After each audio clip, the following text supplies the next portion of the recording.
ആ ട്രെയിൻ മംഗലാപുരത്ത് റെയിൽവേ സ്റ്റേഷനിൽ പോയി നിന്നതിന് ശേഷം ആ ട്രെയിനിൽ നിന്നും പുറത്തേക്ക് ഇറങ്ങുന്ന വലിയൊരു സമൂഹമുണ്ട്, നമുക്കറിയാം.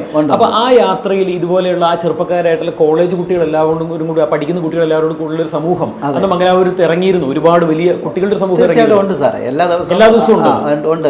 അന്ന് ഈ കമ്പാർട്ട്മെന്റിൽ അങ്ങയുടെ കാഴ്ചയ്ക്ക് മുമ്പിൽപ്പെട്ട ഈ പെൺകുട്ടിയോ അല്ലെങ്കിൽ ഈ ചെറുപ്പക്കാരനോ അല്ലെങ്കിൽ ഇവരുടെ തൊട്ടടുത്ത് നിന്നവരോ ആരെങ്കിലും ഒക്കെ പിന്നീട് സ്റ്റേഷനിൽ ഇറങ്ങിയിരുന്നു? ഇറങ്ങിയതിന് ശേഷം ഞാൻ അത് കണ്ടിട്ടില്ല ഇവരെ. ഞാൻ പിന്നെ അത് ഈ കപ്പിൾസ് ആയിരിക്കും, അവരുടെ എന്തെങ്കിലും ഇഷ്യൂസ് ആയിരിക്കും എന്ന് വെച്ചിട്ട് ഞാൻ പിന്നെ അതിനെ കെയർ ചെയ്യാനോ അല്ലെ പിന്നെ അതിനെ ഫോളോ ചെയ്ത് പോകാനോ ഞാനൊന്നും അതിന് ശ്രമിച്ചിട്ടേ ഇല്ല. കാരണം നമ്മളത് ചെയ്യുന്നത് ശരിയല്ലല്ലോ. അപ്പം അങ്ങനെ ഞാനത് ഞാൻ ബാംഗ്ലൂർ വന്നു. അപ്പം പിന്നെ എൻ്റെ ക്ലയൻറ്റ് അവിടെ എത്തിയിട്ടുണ്ടായിരുന്നു.